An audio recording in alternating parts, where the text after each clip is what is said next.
Hi guys, how you doing? Welcome back to another episode of the Khanaprep podcast. I am your host MASOOD. I'm joined with MOHSIN, and we've got a very special guest today. We are joined with Saba. Saba does fitness, your full Instagram name. We're going to talk about her journey, her fitness journey, and yeah, just get to know a little bit more about her. Saba, how you doing today? I'm doing well. How are you guys? Yeah, doing well. We're talking briefly off camera, and understanding. Just clearly when you start speaking, you have just a slight accent. Just gonna touch on that. You're not from here, are you? Like you're not from the UK. Just No. where are you from originally? Well, originally I'm from Pakistan. I was born and raised there, but I moved to America during my early teens and to California, Bay Area. Oh really? If anyone's watching, yeah. And then I came to the UK when I was 16, so I've been here for about 12 years now. And yeah, that's where the accent. Couldn't get rid of it. Okay. Cause I thought looking at your Instagram, I remember you had like just on your bio you had like the American flag. So I thought you were like here like from university or something like. Oh, no. You So like.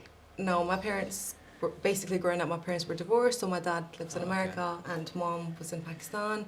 But then when I moved over to America, obviously my mom came to the UK, and then I stayed there for a few years, and then I came here to stay with my mom. Why did you move from America? Um, it was basically not ideal at that point. I don't really, unfortunately, because of the way my dad is, we didn't really have a great relationship at that point. And it just wasn't good for my health and mental health, so I decided I'm going to just move back to my mom, and I did, yeah. That's good stuff. Taking mental health first. No, I mean I was curious. Like, it's interesting because obviously, like, is like the dynamic. I know we're gonna touch into it a little bit later on about like South Asian culture and everything like that. But is the dynamic? Do you feel slightly different in the US, or is it pretty much the same dynamic? Like you feel the same culture where if you're in the US or you're from the UK.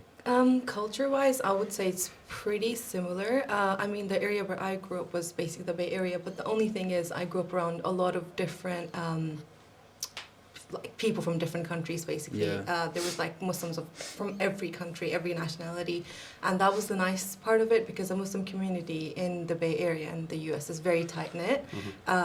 There's like, obviously, I'm sure there's the same thing here, but I didn't grow up here, so I'm not fully aware. But for example, there in the US, we used to have like Quran every week, like Sunday classes, we had really good teachers. Even just learning how to read the Quran, like tajweed, we learned that there. Every single week we had that. And in terms of like classes, halakas, every single week we had that, I'm sure it's pretty much similar here as That well. sounds like a very, very, that sounds like you're at home there. And Yeah. it feels like you haven't got that since you've come back. No, not really, because when I moved here, I was like 16, and it was pretty much everything is just new, right? Like a new country, and then at that point, this is like my third country now, because I've obviously born and raised in Pakistan, then I've lived in America, and How now long I've did you come stay in here. Pakistan I was there until I was 13. for? So which area from Pakistan are you? Lahore. So we're from Faisalabad. And which country are you from? You know, Karachi. Some random place from Karachi. Karachi. Yeah. These guys hate me. Everyone's hating on Karachi. No, it's all love, it's all love. Yeah, It's yeah, the yeah. There's country. supposed to be hate between Lahore people and Karachi people, as far as I know, but I Everyone from Pakistan I hates don't have- Karachi people. I swear to God, Why? because I people mean, think we're look- stuck look- up. look at him. People think we're stuck up. I get the stereotype. Listen, when I go there, I see the stuck upness. Like people think they're like on the cloud Really? nine there, but Anyone I've met from Karachi, they're really nice, and I like their Urdu because Lahori people's Urdu is not that great. And Did we you get- go to school in Lahore? Yeah. What school did you go in I Lahore? did. I can't remember, honestly. It was such a long time ago. I think it was called Rana Science School, something like that. Like And how long have you been in England for then? 12 years. 5 years. So you've been there for I've quite been some- here longer than I've been in the States. That's crazy. Really? But you still hold on to the States? I don't like it that much. Like, I wouldn't move there just because of the experience I had there. Like, in terms of the Dean side of things, the community, it was amazing. It was really nice. Like I said, we had halakas, molids, the community, like, that sense was amazing. I mean, here, I haven't really. It's a bit dry, yeah. I mean, if I go to like East London Masjid, that's really We're going to introduce you. We're going to introduce you a lot. Now you've come. You know, I'm taking this personally, guys. Remember this, yeah. Oh, we're gonna make her forget about America Thank completely. you. We don't want to remember Trump. Why didn't remember? He's not in power anymore, but go on. That's fine. He was in power for like a couple years, but Yeah. cool. So let's get into it. Like, what like got you into fitness? What was the first like stepping stone into that? I just got really fat.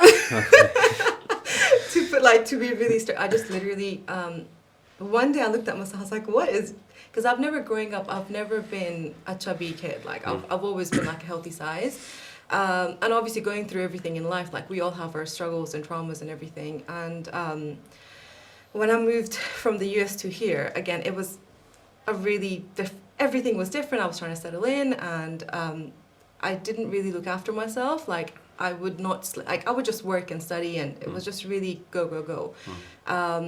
And when I just remember when I finished uni, I like the massive because I've suffered from low moods and depression ever since even my teen years, but it wasn't really that bad where it impacted everything in my life.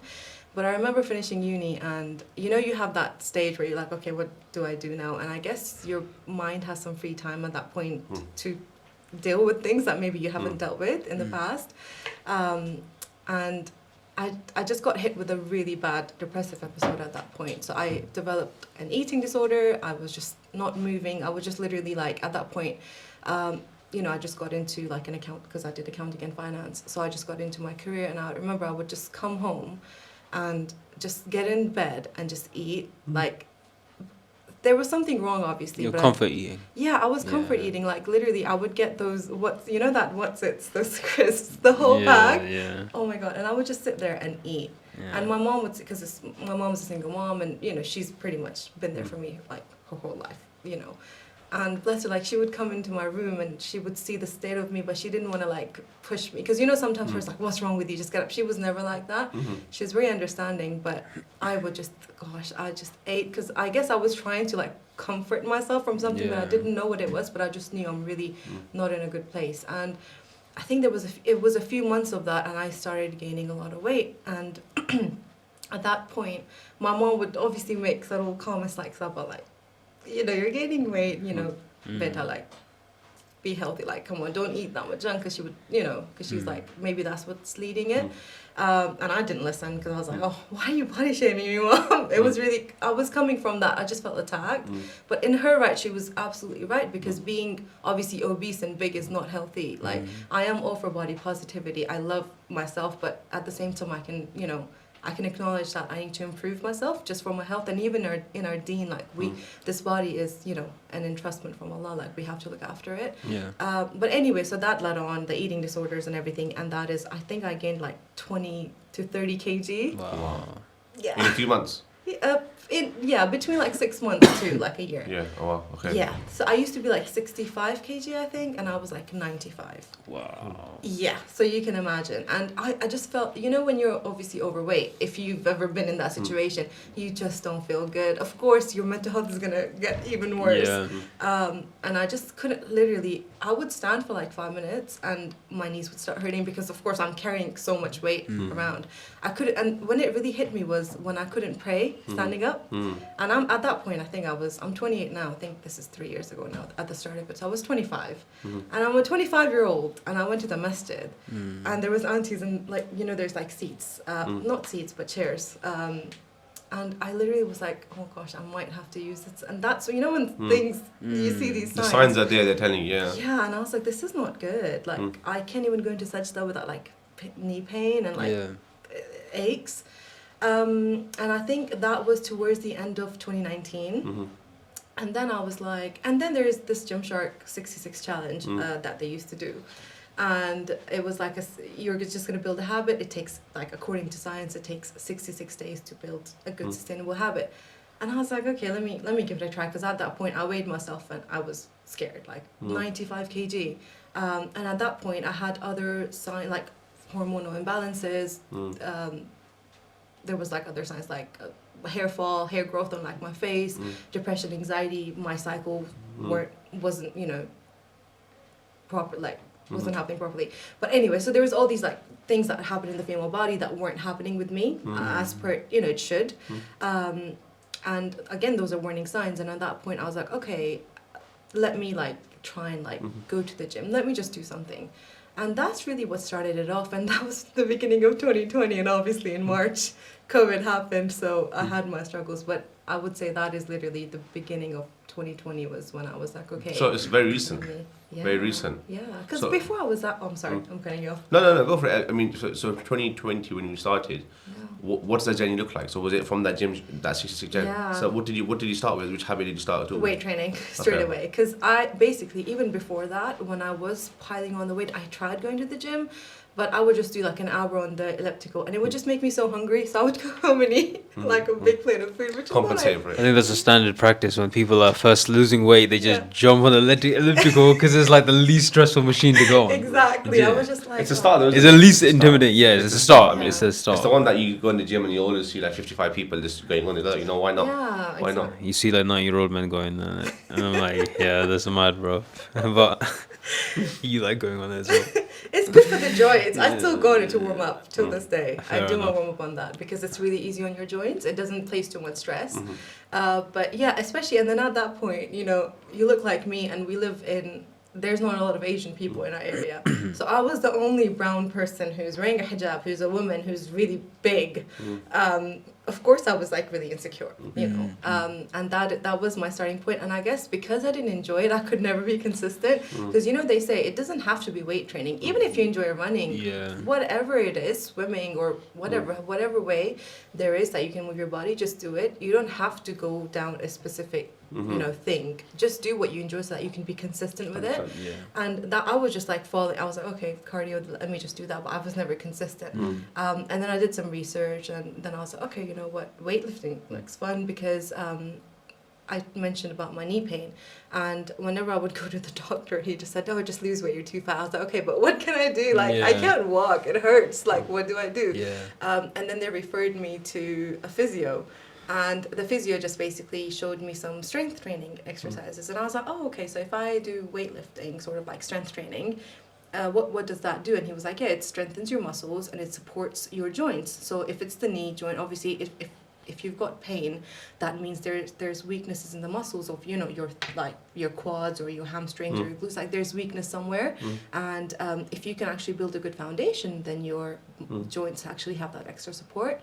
And yeah, that's when I shifted it from cardio to like strength. So what are those exercises to strengthen those joints? So, okay, that's a really good question. So basically, in the beginning, I could not do squats, obviously, because it placed too much tension. So you know those exercises where you do like kind of like half squat, so you can have like a bench and you just sit on it and you We get get up, up. Yeah. Box like that. Yeah, basically, yeah. But without any weight, just with your, well, mashallah, I had a lot of body weight at that point, so I didn't need any extra. You know, I can make fun of it because I'm not really like too insecure about it now. It's fine, it's my journey, so what? And doctors were very straightforward and ruthless as well. They weren't really even sugarcoating it like, you're fat. What do you expect? Of course you're going to have these issues. Which is fine, I'm You have glad. one of the doctors. You know the worst thing is when you go to a doctor and he's trying to lose weight, but he's fat himself. It makes no sense. But let's not get into that. Go, Yeah, carry on. doctors, don't even get me started on them.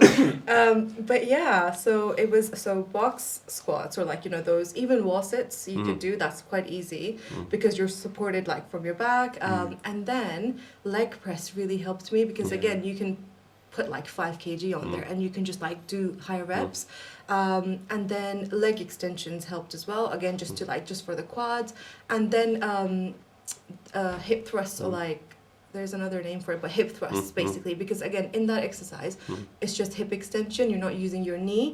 And honestly, that really helped me to the point now I still can't do barbell squats because it's really heavy for me, but I can do goblet squats and that's easier. Good. So yeah, Progression. I'm free. It's I don't progression. have to pray sitting on a chair now. Yeah. One more question to follow on from that, very quickly. So you started in 2020. You started with this habit change. So the first habit you developed was your resistance training. Yeah. And how long did you keep that up for? So I kept it up for 3 months, obviously, because then we went into lockdown. And you know, the first 3 months, obviously, you do make some changes. I could already feel the changes, and I was like, oh my God, this is really good. And that's when you want to stick to it.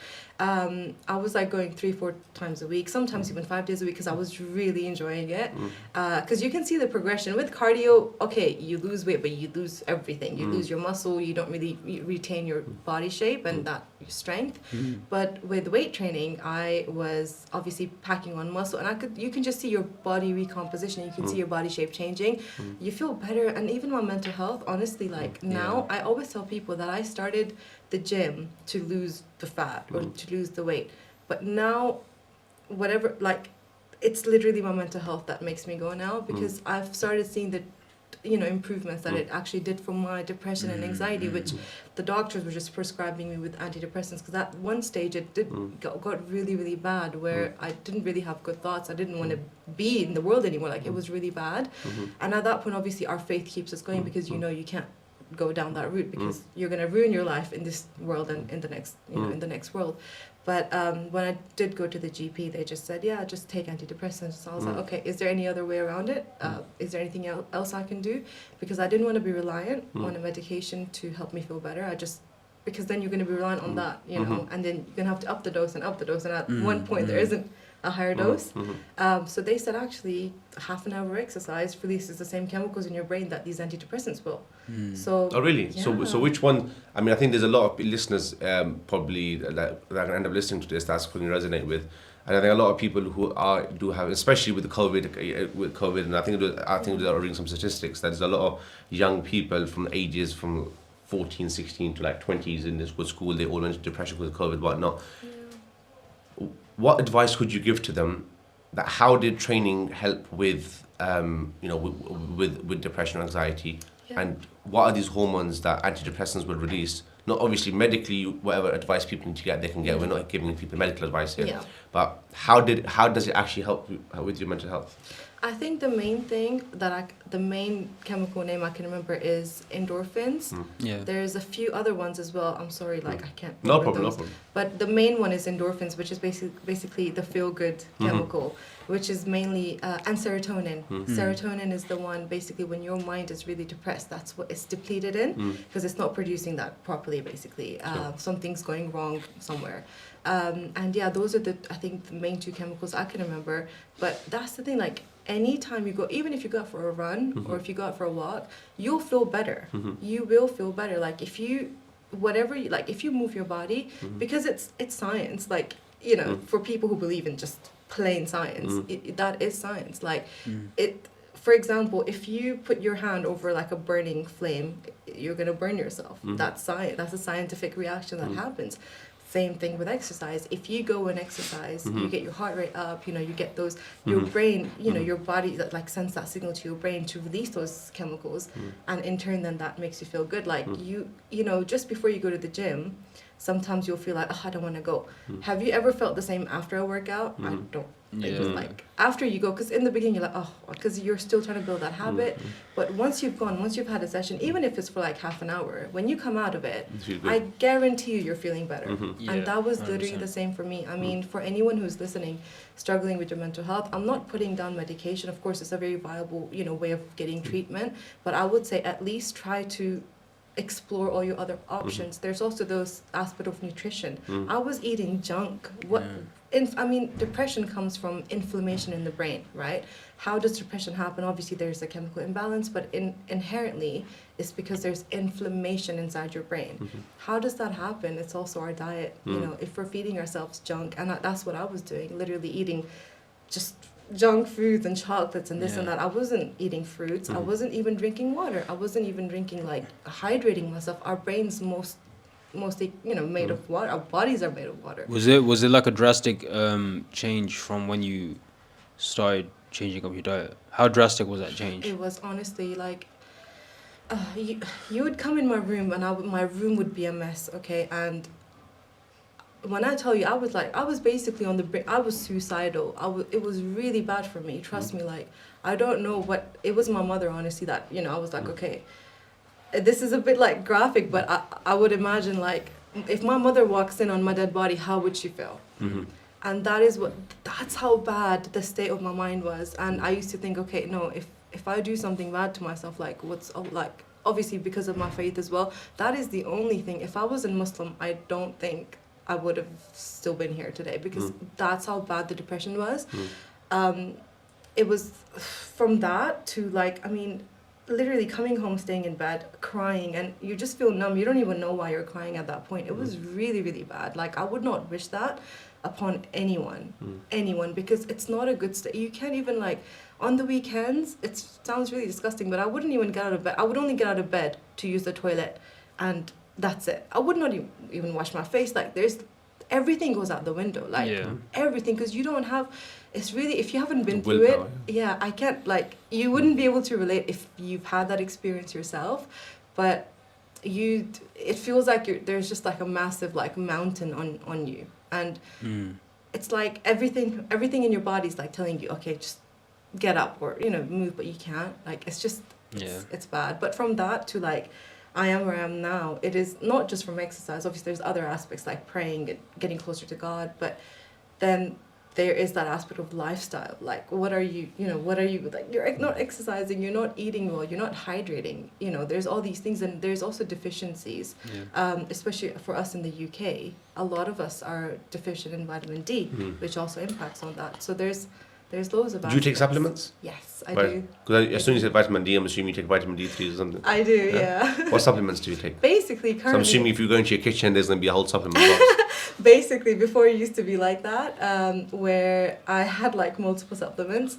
But now, actually recently, I started taking these supplements from this company called Alive Wellness, and what they do is you basically go on their website and you just fill out a quiz, and it'll basically give you the supplements according to your goals. So my goals was obviously mood for my mental health, focus again for my brain, and then beauty for my skin. And within that is like vitamin D. There's like loads of vitamins in there. But before, when I wasn't on that, I would definitely take vitamin D, vitamin C, omega like fish oils, because again it's good for inflammation, and inositol for my PCOS. So. And how did you do you think these supplements had any impact on you, or are having any impact on you? I think so, like especially with the PCOS supplements, it's like I don't ever do anything without evidence behind it. I don't ever want to do anything just because someone said it. So even if somebody tells me, oh, try this out, I'll always do my, I think that's what my degree taught me, is like, reading those like scientific studies and stuff. What was your degree in, by the way? Accounting and finance. Okay. And then I did ACCA, so I'm like a called chartered So accountant. is that chartered accountant? Yeah. So you signed off people's accounts? Yeah. So you use spreadsheets all day. Perfect. Basically. Your life is interesting. I know. People are always like, you're an accountant, really? Like, Do you enjoy it? Yeah, I mean, the company I work at, we basically help people who are rough sleepers find accommodation. So I think I find my joy in that. But the actual work, it's just spreadsheets and a lot of calculations. But, for now it's good. So we'll see what happens in the future. Good. Yeah, continue. You mentioned something, you were saying about supplements. Yeah, like supplements. Yeah, so what supplements are you currently taking then? So right now it's just that the one I mentioned is basically, it's got like vitamin D, it's got ashwagandha, there's like low vitamin C, vitamin Is that one box A. with everything in there, or is that It's separate literally, supplements? it's literally just 2 pills. Yeah? And it's got everything in there. And you take that, and it's like on a monthly subscription. It's like £20 a month.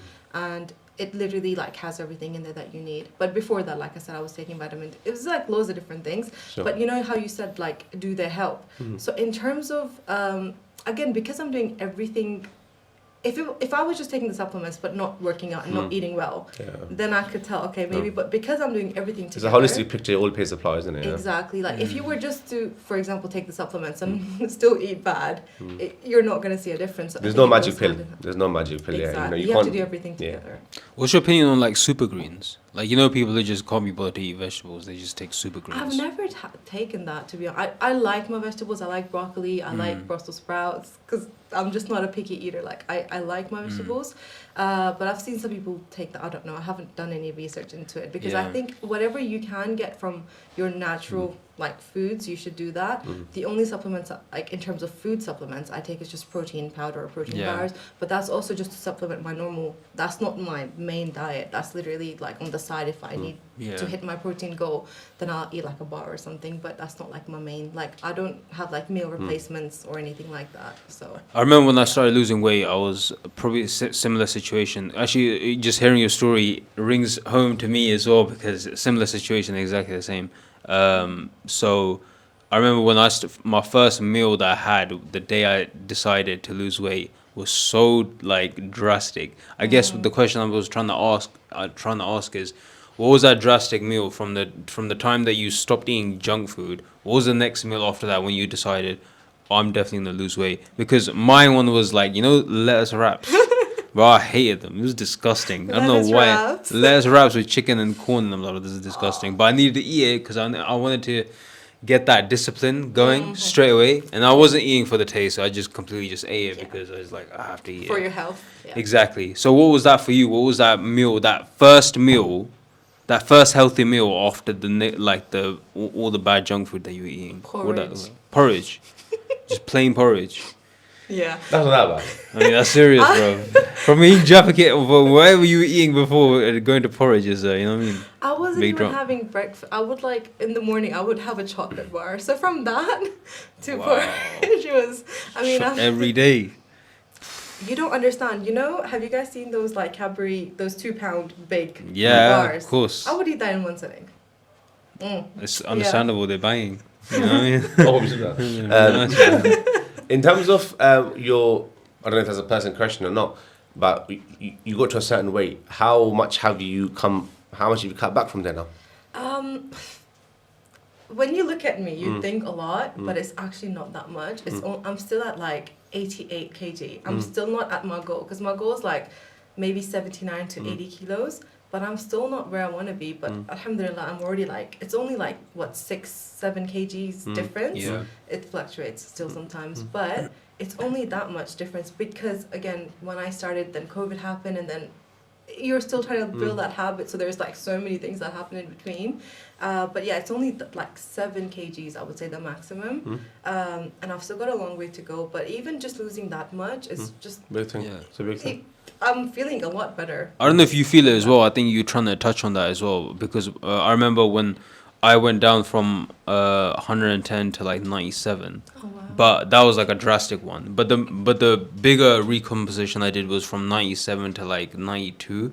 And then my I was that's where I noticed the bigger change because it was even though I didn't lose that much weight in the grand scheme of things, 4 or 5 kg, but it was the right amount of weight, the right type of weight, fat, you're just losing Exactly. pure fat. And then so I guess what you're saying is even though you're not at the goal weight that you want to be, the weight that you have lost has made a significant change. Absolutely, because I've never done any crazy diets. Yeah. I haven't done, well, I tried for a day and then I was no, I cannot do that. It's not, and then again, coming back to doing the research, this is why I always say, don't just listen to people online. Of course, some people do give out good information, but not everybody does.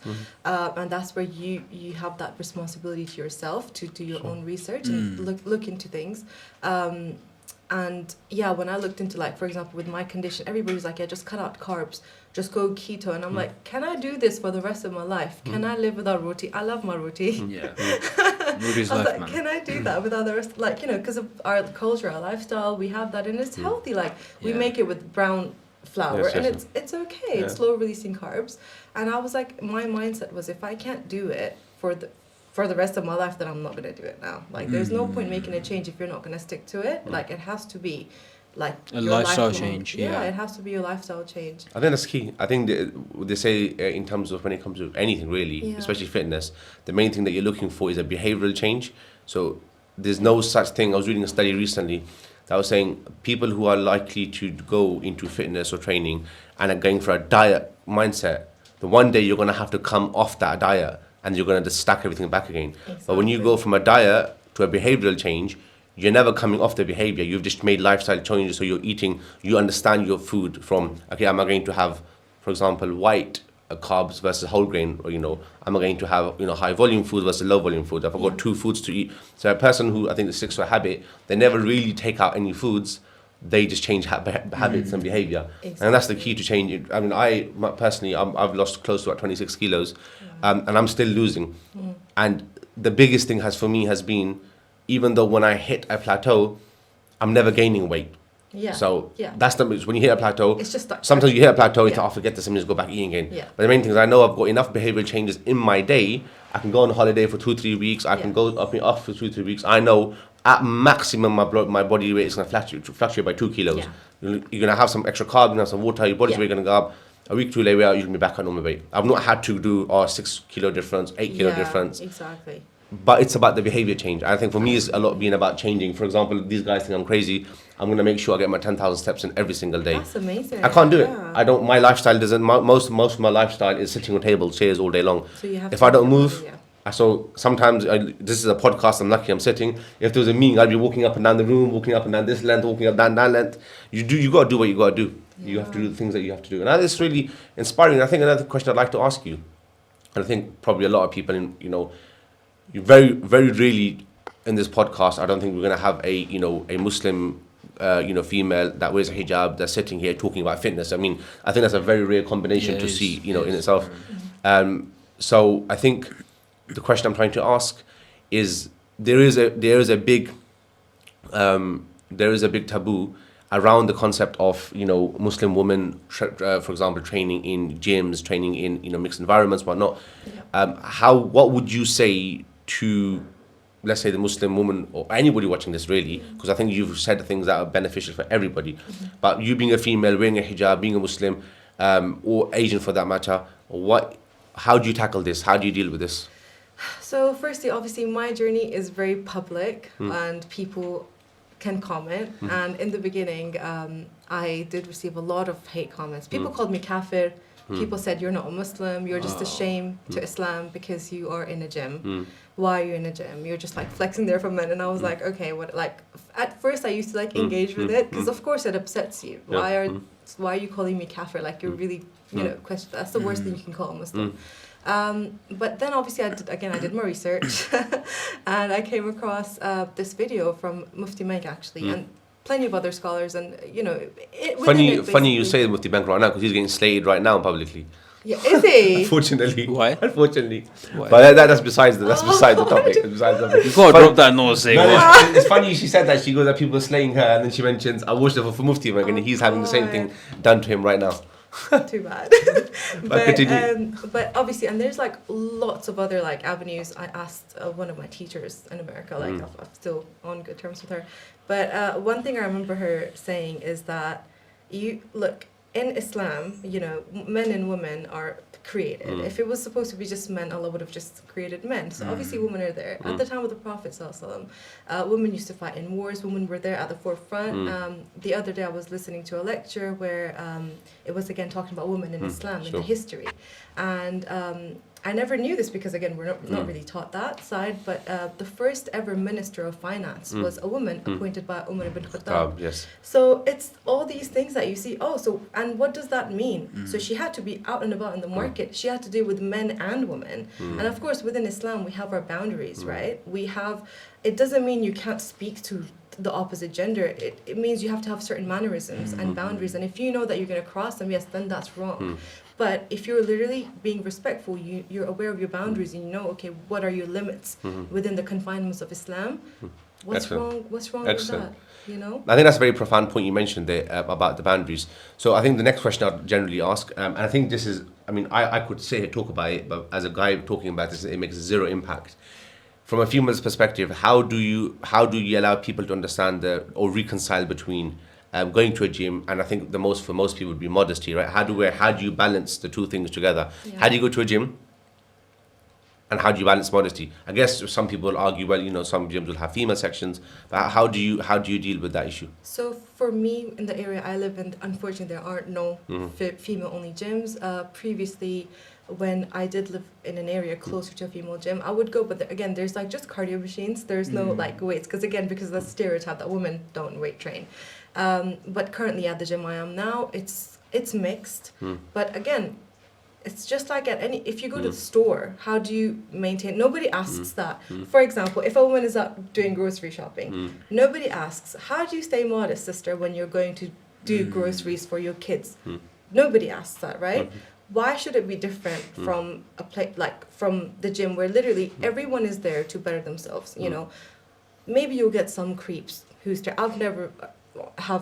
I've never had that experience. Sometimes people look out of curiosity because they don't see a woman in a hijab in the weight section. But the main thing is the way you carry yourself, and you know, in terms of modesty, it's not in just the way you dress. It's in your eyes. It's in your behavior. It's in everything. It's in your character. Yeah, it's not just the outward. It's the inward as well. I've seen some women who don't wear a hijab, but they'll still wear loose clothing, and they'll still have modesty about them. They'll still have haya.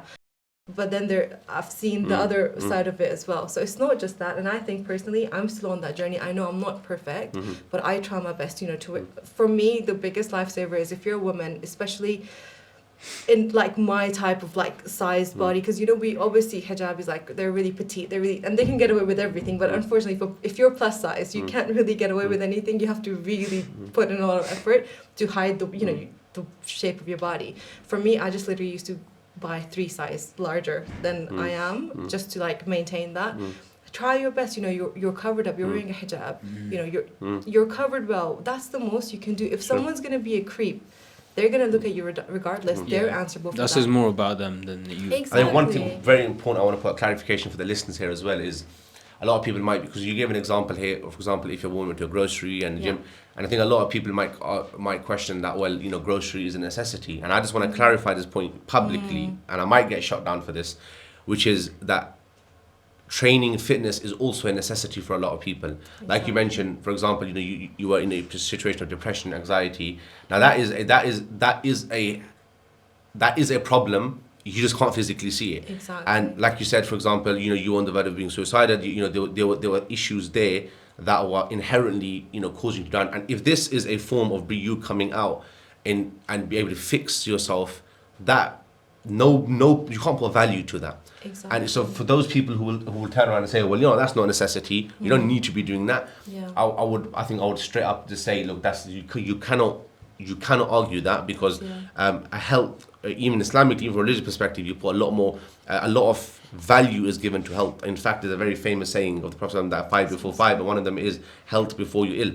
And now it's whether you're physically ill, whether you're mentally ill, whether you're emotionally ill, is still a type of illness. So I wanted to make that clarification, because I guarantee you there will be someone there's going to be somebody that's going to respond to that. Yeah, and I just want to make that clear, that it's not just physical illnesses that are illnesses. I think now, I don't know, I feel you've just got me started on just a completely different tangent, but in the Quran there's a particular surah in the Quran where the Prophet ﷺ was depressed when he wasn't getting certain revelations, and there's a surah in the Quran called Surah Duha, which he would recite. Now that wasn't a physical illness, but that was an emotional I would not say illness, but the distress that he had, that Allah sent him this as a gift to, you know, recite. And a lot of people, you know, use that as a healing process. And I think using training as a healing process for a lot of people, and I know MASOOD, I've been intimately known MASOOD for many years as a business partner, as a friend. He also used in the training as a very similar process of going to the gym. And like you said, his story, when you mentioned his story, I think that's the guy version of your story. Yeah, legit. Not almost entirely, but a large parts of it, you know, in the state that he was in. And I saw that physically with my own eyes. MASOOD was one of the people I saw go through that journey from the time where he was in a very dark place to him coming out of the gym, and, you know, actually going into the gym and training in the gym and whatnot. I think it's a big thing. And especially the lifestyles that we live in today, where everything is sedentary, we sit at home in front of TVs. It's very easy to go at home and get locked up in front of, let's say, a TV show, and you can binge it for like 3 weeks on end. And or 24 hours if you're talking about me. It's very easy to get into that cycle, because there's our lifestyles around us don't allow us to go out as much. I remember when I was younger, and I'm not even that old, I hope not anyways. When I was 36, isn't it? 14. When we used to play, when it was like 13, 14, 15, whatever the case was, everybody would be out on the road playing on the path, playing football. You know, you'd leave out at home at 11 o'clock in the morning, you'd come back at 6 o'clock in the evening just playing. Yeah. Now, on the flip side, you see nobody playing outside. No. Like, unless you're playing in a club or you're playing for like a sports club, you go into the park and the parks are empty. Yeah. I remember after school, we used to go after school, the first thing we used to do is go Quran, come back, throw our bags, and that's it. Out with the football. And our parents had to pull us in. Now I have parents come to me and say, please, can you take my child out and take him to play? So the lifestyle has changed, you know, there's so much facilities there. So I think it's a big thing. And also one more thing. How are we doing for time? 7. This issue of PCOS. Yes. I think if you could maybe talk a bit more about that, and just generally, I think for the wider issue about training on injuries, because a lot of people who have injuries can have emotional injury, you can have physical injuries. How do you then go around training around these issues? So with PCOS, I'll go through it very quickly. It's just basically a disorder that affects your hormones, that affects pretty much every aspect in your body, and obviously it's a female condition. Only women can have it if you're a biological female. So some of the symptoms are irregular periods, hair loss, poor mental health, inflammation in your body, insulin resistance. So women who have PCOS are I think 2 times more likely to develop diabetes in their 30s. So it's a serious issue, and people don't take it seriously enough. Also, you have a higher risk of certain cancers, certain ovarian cancers. And if it's not treated or if it's not looked after properly, you can even become difficulty having kids, basically, right? So it's a serious thing. And I know a lot of people, it's 1 in every 5 women have it. It's a huge thing. So that's basically what PCOS is. And obviously with me, it didn't help the fact that my lifestyle was not really, right at that point. And then in terms of injuries, honestly, look, movement is a part of your life, right? I'm sure all of us want to be 90 and still mobile. We don't want to be reliant on anyone to basically get us up. We don't want to be wheelchair bound. We want to be mobile. And injuries happen. I mean, I've got something here, and I've got my knee still. I have to be really careful around. And the thing with training around injuries is just you have to find what works for you. Don't just obviously listen to people's advice unless go to physio if you can, if you have the resources. If you don't, honestly, just try to do your own research. For me, again, it was my knee injury, so I thought logically, okay, what can I do that's not going to put strain on that joint? And you just work around it, and that's the best thing, because eventually it is going to get stronger, and you will be able to get back into the rhythm of things. But if you just be like, okay, I've got an injury, I'm just going to stop doing everything and wait a year, it's not going to get better like that. You have to everything, even if it's like a back injury, whatever it is, it requires rehab. So you have to still move your body, otherwise you're just it trickles down into then your mental health. You're gonna not be mobile, you're not gonna feel good, then you're not gonna eat good. It's a domino effect, and you just, again, injuries, work around it, trying to find ways how you can do it best and safely. Of course, you don't want to make it worse. And again, if you're doing any exercise where it's really painful, then just stop and try, it's literally trial and error, Nobody has the perfect handbook for everything. It's just your body. You have to know your own limitations and just work around them. I think you mentioned a good point. People forget this one key thing, which I realized when when I was trying to lose weight throughout lockdown, was the human body is such an amazing thing. Like, it can adapt. If you put your mind to something, you can adapt to any circumstance. When if you're really overweight, you put your mind to losing weight, your body will automatically adjust to that period. If you got, I suffered from knee injuries. I mean, just recently, just nothing serious, but it's like just being in the kitchen. You just develop different aches and pains. But the ability to just push through a little bit longer, your body just adapts to those pains. I don't know. I mean, alhamdulillah, mine weren't really serious, but even those little aches and cracks and niggles that you have throughout the day, just after a long hard day of work or wherever it may be, or exercise, your body just automatically just carries those, almost as you just go with the flow of things. And I think people underestimate that. I think the first thing people do is, once they have something a little bit off about them, is, oh, you know what, I'm just gonna put my feet up and wait for it to go away. Exactly. That's the worst thing you can do. Yeah. I think movement is key. You just Absolutely. keep on moving, and then your body will kind of adjust to it. This is not health advice, by the way. Go seek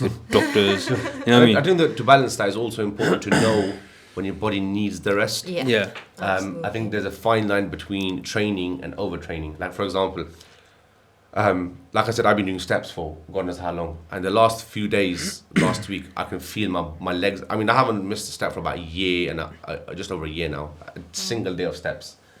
So my legs were killing me in the last 2 weeks. Like, as in, I felt like my bones were coming out of my leg. And I've been asking everybody, because for me, now I've got so addicted to doing steps. Yeah. So if I look at my phone on the steps and that it hasn't hit the target and it's 8 o'clock in the night, bothers I'll you. just get up in the house and start walking. Yeah, so I've gone around this house, just walking around the house. Yeah, and I was Let me like, just talk to you, man. I can't do it. So I literally forced myself the last 2 days. I go, look, I'm not going to do any steps. Whatever naturally steps I do in the day, but I'm not going to actively do steps because I need to give my legs rest. Yeah. And I think a lot of people when they train, that as much as training is also important, the rest is almost even more It important. is. It's 100% more. Because if you don't rest your body, and this is where I am at right now with my journey right now. I know I don't get enough sleep, and I know I have a lot of stress, and because of that, you have a hormone called cortisol. And if you have cortisol in your body, your natural response is to hold on to weight. That's just what your body does. Now, to find a way how to not get stressed is, I don't know how to do that. I'm still trying to figure that out. Yeah. So how do you not get stressed? Like, but I know that at this point where I am, because I've lost a lot of body weight, it's just a few kgs left. To get to that point, I know I've got to tweak my sleep. I've got to get my 7-8 hours of sleep on the dot. I've been saying that to you since day one, bro. That is key. Sleep But I don't is get key. it. Even now, I've got a podcast here at 11 o'clock now. I was sort of speechless with sleep. What's this all about me? No, joking. Sleep is so important. Yeah, no. That's fine, man. Joking. Yeah, so sleep, and then there's hydration, and then obviously there's physical exercise. And what I think is another key thing about weight training, especially when you're losing weight, is what your body can do when you're losing weight in the first 10 kilos. It changes. Yeah. Because it's just common sense. When your body's heavier, the less activity you burn more. Yeah. As your body gets less, the same activity is burning less and less and less, and it gets to a point where everything that you're doing is no longer making a difference. Because, like, for example, I'm 26, 27 kilos lighter than where I was. So my 10,000 steps are 27 kilos, and my 10,000 steps now, they're not the same. Yeah. They're different. So now I need to find new ways of funding expenditure. Yeah. And I don't really like cardio. You see, the thing is, I don't like cardio, but I think Same. that's something you're gonna have to suck it Learn up to and like, just gonna have to do it. Skipping is a good thing. Oh yeah, skipping is Skipping is amazing. good. Do you skip? On and off because of my knee. I don't want to Yeah. trigger it too much, but I love skipping. It's Skipping is the amazing. best. It's Yeah. better than running. You burn more calories. It's Yeah. fun. You can Yeah. do tricks. You feel like Muhammad Ali. You know what I mean? Muhammad Ali. Are there any No, specific pieces of advice that you have as we're wrapping up for females in particular Yeah. that you think, or Asian or females, what are some pieces of advice that you would give? I would just say, in terms of fitness, just do something that you enjoy. And I know certain women don't have the permission to even go to the gym because of that stigma. Even if it's not at the gym, you can do a lot of stuff at home with like resistance bands and even like little dumbbells you can get, but try to do something, because as a woman, especially after 30, your muscle mass and bone density starts to decline, and it's really important because if you don't tackle it now, in your 20s or even in your 30s, then by the time you get to 50 and 60, you're going to really have those hip problems and knee problems. You're not going to be mobile, and even in our deen, if you look at it on that side of things, a lot of the stuff that we do, it requires good physical health, like 100%. fasting, like prayer, Hajj. If you go to 100%. Hajj, how will you walk, those 2-3 miles in Hajj? Oh, way more than If 2-3 you- miles. We're talking about dozens of miles. Yeah, exactly. I tell you that. Exactly. 2-3 miles a day. I mean, but like, overall, how would you do all that if you're not in good physical optimal health? So if you want to even look at it in that way, there's like every sort of way. And you mentioned that hadith, and I remember there's another hadith that the Prophet ﷺ said, a strong believer is more Better than the one who is weak one. dear to Allah than a weak believer. And some people think it's in physicality, but it's also, in the, again, mindset, your physical, every single 100%. thing. So just try to be strong, don't worry about like getting skinny. Just be strong, support yourself so that you can be there for, for yourself. You can show up for yourself, for Allah, for your family, for everyone. But that starts with you. You have to take care of yourself and put yourself on that, because you will get asked how you treated your body. So even for that, Just to put that in perspective, ask anybody who could make sujood on the floor and can't make sujood now. People would pay any amount of money to be able to do that. Yeah. If you ever go to a mosque and you see people, and I On the see chair, and I watch them myself. Like, for example, like they'll be sitting in a chair, and they will try to go on the floor, Yeah. and I can hear the pain, Yeah. even though they're not recommended to, but they joints and- really yeah. want to put their Yeah. head down on the floor Yeah. and it's very important to look after the health, and especially for females. And I'm not saying this as a sweeping statement. I think sometimes it's almost like it's not important anymore for them to be. And I think for guys who don't want the woman to go to gym, make them a gym then. I don't know, make them a private gym at home. Gym, Go invest exactly. £10,000 and go Yeah. get them all the equipment. You know. Exactly. It's like an hour of your day, honestly, and it does so much for you. And again, like you mentioned that point of like praying, like it's painful. And when I couldn't do it, it was because obviously at that point, thankfully I could do something about it. But obviously people at that age, they've lost the mobility now. They can't. So just save yourself from that, and you know your body will thank you for it. And one thing I noticed, last thing, just from my perspective, in Asian diets, and I actually came across this from my mum actually, that not a lot of Asians, especially Asian diets, not a lot of protein. If you generally eat It's Asian, carb high. yeah. If you generally eat breakfast for an Asian family, you'll have like bread something in the morning with some yogurt or egg, whatever. Yeah. Then evening it's roti again with Yeah. salan, Yeah. and then dinner again is roti Yeah. with salan. And if you work out the number of grams, I was working out one day. I don't think they have more than like 60 grams of protein in a day. No.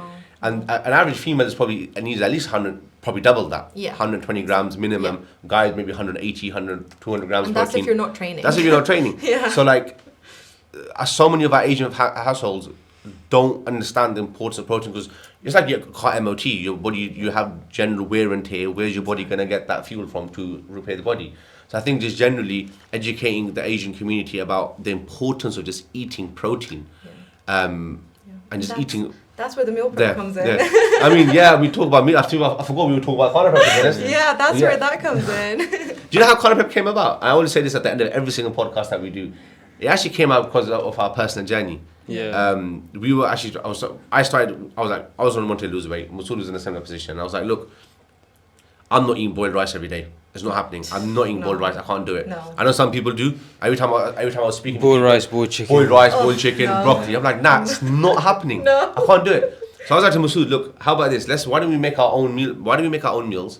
And if we lose weight, we start as a business. He goes, yeah, let's do that. So literally, we would sit there. He would test out the meals. We'd eat them. And this is, you guys are lucky with khana prep right now. Let me tell you why. Yeah, we are. You guys get a new menu every single month. And it tastes amazing. That's the thing. There's no sacrifice on that. I run the same menu, the same 8 meals. We had one menu that were ran for like a year and a half. And The same these 8 guys meals were I eating had it. on the trot for 8 to 9 months every single month. Yeah. You guys are lucky. You guys got paradise in khana Yeah. prep, man. You got every I 6 weeks. You know. got a new menu coming out. Exactly.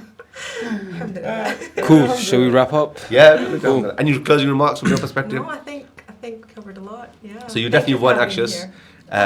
No, really? No, it was definitely. I think it was a pleasure having you. I think we've got a very different perspective to the podcast that we haven't had before. Thank you. So I think that's going to be very beneficial for people, very beneficial for males and females alike. To be honest, 100%. Hope so. it was a breath of fresh air. Yeah, no, thank you so much for coming on. Really Thank you appreciate your for time. having me. 100%. Cool. You've wrapped up the camera, but looking at that camera, yeah? Alright, cool. Thank you guys for tuning in. It's been a pleasure as always. Make sure you like, comment, subscribe, and see you in the next one. Peace.